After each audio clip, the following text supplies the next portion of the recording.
Ngayong araw na ito ay talaga namang inaabangan po itong magiging debate sa Senado mamaya patungkol po sa impeachment na wala naman na. Void na ika nga. Sabi nga ng Supreme Court, ito po ay void na. Wala nang kwenta. Ang hindi ko maintindihan, bakit pa pagdedebatihan? Hindi, totoo po. Alam mo mga kababayan, idedebate mo lang ang isang bagay kung ito po ay may saysay na, di ba? In the first place, halimbawa, magdedebate kayo, kunwari, ano ang mas masarap, ang Coke Zero o Coke Light? Talagang Coke, ano? Alam mo naman ngayon, usong-uso ang Coke. Ano ang mas masarap, Coke Light o Coke Zero? Ang sabi ng Supreme Court. Halimbawa, magdidesisyon ng Supreme Court. Sandali. Bago magsimula sa debate, una sa lahat, wala namang Coke. Hindi nag-i-exist ang Coke dahil ang daladala ng kaibigan nyo ay Pepsi. Naku po, sino kayang Pepsi ito? Delikado yan, ha? Tanong natin sa mga kung sino yung Pepsi na yan. Hindi, di ba? So, sa madaling salita, kunwari, magdedebate na kayo. Okay, pagdebatehan natin, ano mas masarap, Coke Zero o Coke Light? Tapos biglang sabi mo, sandali, una sa lahat, eto, wala namang Coke Zero, hindi naman Coke Zero o Coke Light itong daladala ko eh. Ang daladala ko, Pepsi. So, wala tayong dapat pagdebatihan. Kasi, eto, inumin natin. Wala tayong choice. Ganun po Ganun po yung siste na nangyayari ho ngayon sa Senado. Wala na pong dapat pagdebatihan. Wala na po dapat pag-usapan dahil sabi ho ng Supreme Court, in the first place, wala pong impeachment. Dahil yung ginawa, yung pagpasa ng impeachment ng Kamara ay void, walang saysay. At ang aming desisyon ay with final and executory. Immediately. Yun pa nga ang nakalagay doon, immediately executory. Ibig sabihin, hindi lang executory, immediately pa. Agad-agad. Kasi yung the mere fact na executory, ngayon na yun Pero ito mas matindi, immediately pa. So mantakin mo, dalawa yung sinasabi dito. Immediately na executory pa. So agad-agad na po yun. So wala na dapat pagdebatihan. Tapos may nagsasabi pa doon sa Senado na antayin muna natin ang resulta ng motion.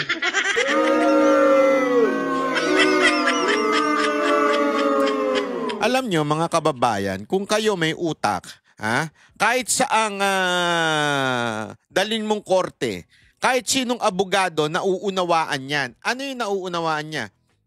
Na yung unanimous, yung 13, na naandoon upang magdesisyon ay nagsasabing unconstitutional. Una yon, unconstitutional. Ibig sabihin, wala ka pag-asa. Sana man lang, kahit nga may isa, may dalawang nag-dissent na nagsabing, hindi, hindi pwede yan. Yan ay mali. Ni isa walang nagsabi. Anak ka ng wewe. Hindi ka pa mahiya. Ni isa walang nagsabi nun. Tapos sasabihin mo, kailangan pa ng motion. Pangalawa, hindi pwedeng antayin. Bakit? Tandaan ninyo, delayed justice is not justice. Di ba? So ano ibig sabihin? Sabi ng Supreme Court, immediately executory. That is so clear. That is so clear. There is no doubt doon sa sinabi ng Supreme Court. Kasi sinulat pa uli, sumagot pa ang Supreme Court. Aside from doon sa unang pahayag ng Supreme Court na final and executory. Ngayon, kahapon lang, sabi, immediately executory. So doon pa lang, basag na ho yung argumento ng MR. Alam mo naman, MR means Martin Romualdez. Siya lang naman na may kagustuhan yan, di ba? Yang MR na yan, siya lang naman po ang may nais niyan. Ewan ko ba kung anong pautot nila dyan eh. Siya lang ho ang may nais niyang MR na yan. Ang ano dyan, importante ho mga kababayan, it is very, very clear. Unanimous, immediately executory, so wala na hong pag-asa. At ang sinabi doon, void. Hindi niya sinabing, we think that VP Sara is not guilty. Walang ganun. Ibig sabihin, there is no point of trial because the impeachment went into a unconstitutional, sa layman's term, illegal. So, mga kababayan, kung sinabi ng illegal, kailangan pa po ba itong pagpilitang legal? Hindi. Sinabi ng Supreme Court na yan eh. Unconstitutional. Illegal yan. Ginawa ninyo.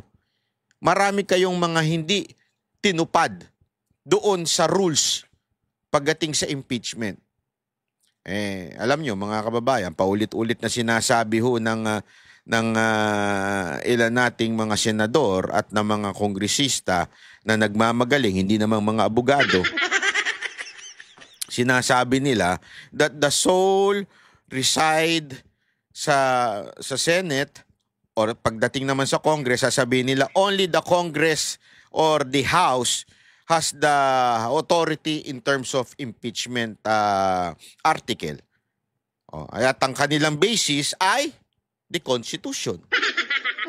Para mga gago rin, no? Hindi. Their basis is the Constitution. Sandali.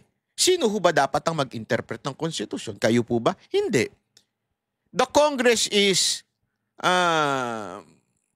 parang masyadong ino-over nila yung kanilang authority in saying this is right, tama ito. Bakit to? Only the Supreme Court is the one na merong authority pagdating sa interpretasyon.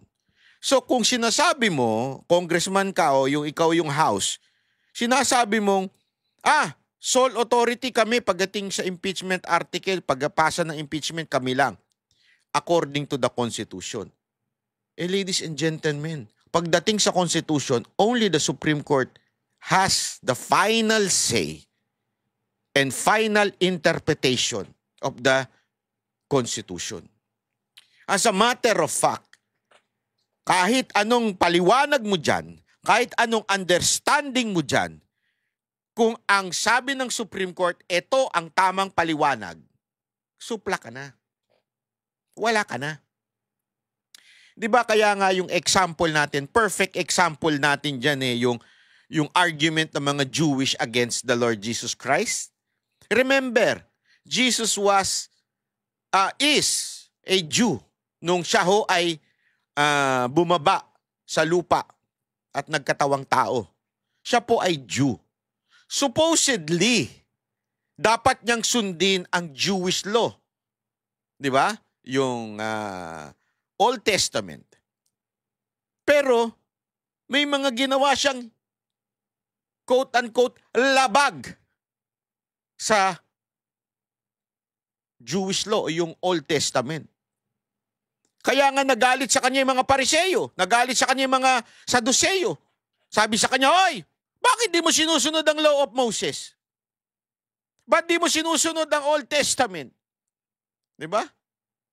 Alam mo, sagot ng Panginoong Hesus, "I am here to fulfill the law." Kasi nga po, bakit niya kayang sabihin yun?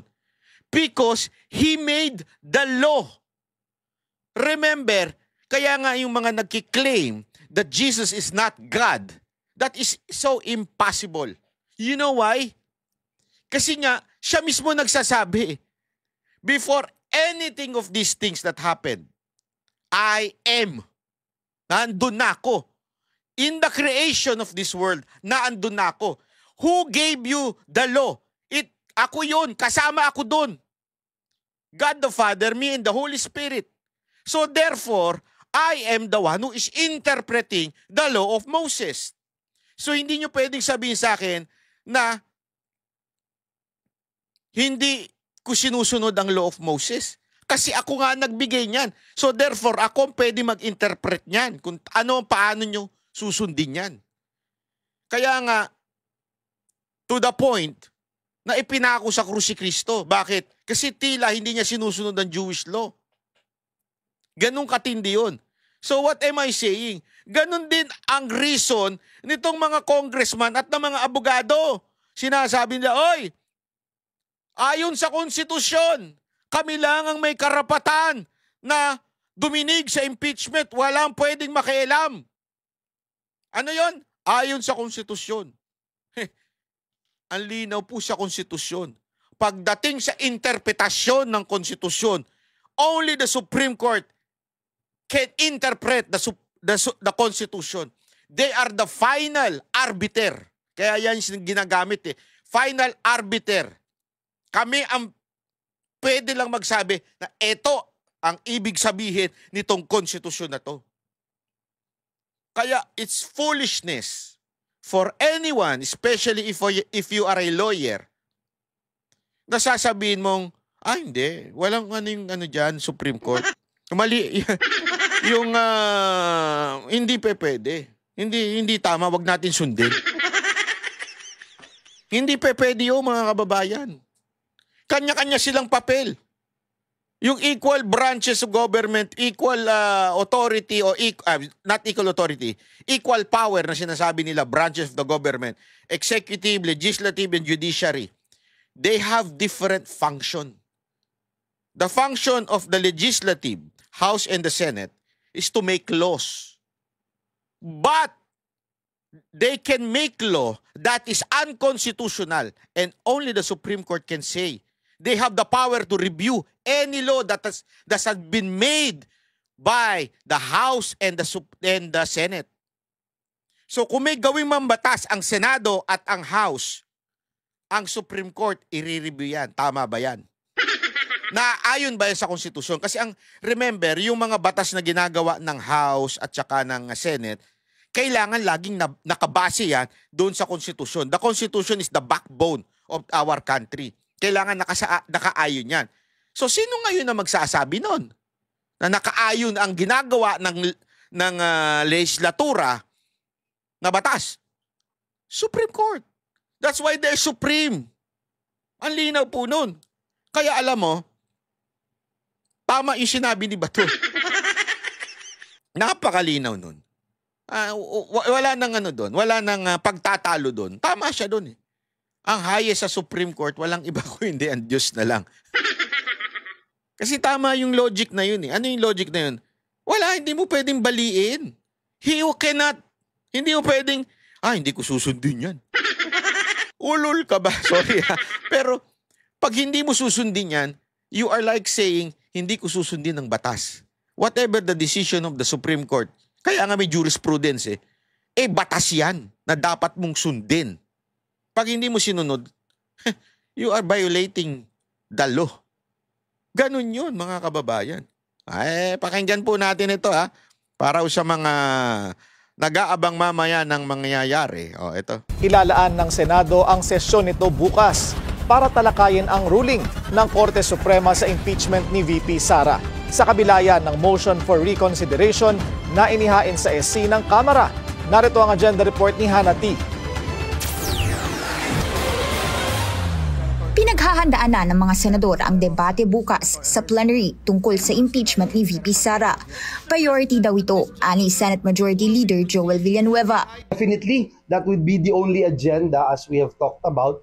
And syempre, may kanya-kanya din kaming mga posisyon, may mga appeals. Ang kilalang Duterte ally na si Senator Bato de la Rosa, 2 beses binasa ang 97-page decision ng Supreme Court na nagdeklarang unconstitutional ang impeachment articles. Pwede na ako. Hindi naman ako nagmamagaling-galingan, no? Kundi may mga punto lang din tayo na ipapalabas. Depende sa mga puntos na ilalabas nila. That would be a debate, di ba? Handa muna raw siyang makinig sa anumang opinyon ng mga kapwa-senador bago umabot sa muling motion na wag lang ituloy ang paglilitis. lalo na't nakapaghain na ng motion for reconsideration ang House of Representatives sa SC. Pero kung siya ang tatanungin, dapat respetuhin na lang ang ruling ng Korte Suprema. 4 na senador ang ngayon kinekwestiyon nito, kabilang sina Senators Risa Ontiveros at Bam Aquino. Anila, there should be no rush to decide on the impeachment. 4 versus 20? 4 against 20? Maging mainit ba yan? So tingin niyo? Ito. Hot debate naman ang inaasahan ni Senator Erwin Tulfo. Hindi na bago ang pagtingin ni Tulfo sa impeachment na maganda sana kung tuloy ang presentation of evidence. Gusto kong makita ng mga kababayan natin yung ebidensya. That's what I want. Gusto kong makita kung anong... Dito feeling ko minali lang siya dito eh. Pinutol lang to eh. Kasi sinasabi, alam ko, narinig ko itong interview niya nung ilang mga pagkakataon. Sabi niya gusto niyang makita at madinig sana ang side ni VP Sara Duterte, pero the Supreme Court is the final Kaya tomorrow feeling ko later feeling ko ang sasagot niya mamaya let's follow the Constitution. Tingnan mo ha. Alam mo, sabi ko sa inyo, matatakot ang mga senador na kumontra diyan. Kasi tandaan ninyo, that's pagka kumontra ka dyan at sinabi mong huwag sumunod sa Supreme Court, naku po, yari ka dyan. Hindi pwede yun. Una, crisis yun, constitutional crisis yun, or pwede ka pang patawan ng contempt doon kahit senador ka. Oo, totoo yan. Sa tingin ko they can. Hindi ko na lang alam kung susundin ng executive branch na i-contempt itong mga ito, pero pwede. At takot din yan in the future. What if hindi na sila senador, 'di ba? Darating ang panahon sa kasaysayan sasabihin itong mga to hindi sumunod sa Supreme Court. Pwedeng ganoon eh. Kaya ako sa tingin ko talaga this will be sabihin na natin tama si dito eh. Tama si pangalan nito. Si Villanueva na sinasabi niyang 20/4. Siguro yung 4 na yon. Sa tingin ko yung 20/4 na yon, si Ontivero, si Kiko Matching tuloy. Kiko Pangilinan at saka to si Bam Aquino at si Soto. Ewan ko feeling ko lang. Meron dito. Sige, tatayo ba ito? May laban ba, di ba? Parang you're going to a ring, di ba? May laban ba yan? Wala, or sa basketball, may panalo ba? Mukhang lamado na masyado. Para sa kapatid ni VP Sara na si Acting Davao City Mayor Baste Duterte, matagal nang dapat natapos ang VP Sara saga. Pero tila never say die ang moto ng Kamara. Bahala kayo. Bahala kayo sa buhay niyo. Sinabihan na nga di ba? Tapos ayaw pa rin. Ibig sabihin, natalo na kayo. Ayaw niyo lang tanggapin. Yun. Sa kabila naman ng pag-push ng Senado sa transparency at accountability na una nang sinabi ni Senator Win Gatchalian, pansamantalang ipinagbawal ng Senado ang pagpapasok ng media sa loob ng plenary hall bukas. Anila, that's to make room for guests or visitors. Pero agaran itong inaksyonan ni Ontiveros. Para sa madami nating mga kaibigan sa media, parang hindi sila pinapahintulutan sa session hall, taliwas po sa tradisyon at nakasanayan. Hindi, alam mo, ang gulo lang kasi. Kasi isipin mo ito. Una-una, televised naman yan. I'm sabihin not televised, online. Ibig sabihin, live naman po yan online. Yang debate na yan, siguradong lalabas naman yan online. Bakit pa kailangan lahat ng media na andyan? Di ba? Online naman, napapanood mo naman. Ang problema kasi dyan, marami ang balita ko, napakaraming guests na pupunta mamaya. Sobrang dami daw na nagkakaubusan na kanya-kanya, supporter ni VP Sara Duterte, mga teroristang komunista, mga naandyan daw, at saka ng ilang mga dilawan pinklawan. Yeah, kasi kanya-kanyang, remember, may kanya-kanyang guest list ang bawat senador. So, paano mo ma-accommodate? Hindi mo naman pwedeng sabihin na, i-accommodate lang natin yung guest ng mga Duterte. Hindi naman natin pwedeng sabihin na yung guest lang ng mga komunista ang i-accommodate natin. O baka naman na guest lang ng mga pinklawan at dilawan na i-accommodate. Hindi pwede. Isipin mo, 24 sila. 24 magpapasa ng listahan yan. Pag nagpasa ng listahan lahat yan at gustong ma-witness, di ba? Hindi na ho kakasya sa loob. Maliit lang po kasi yan eh.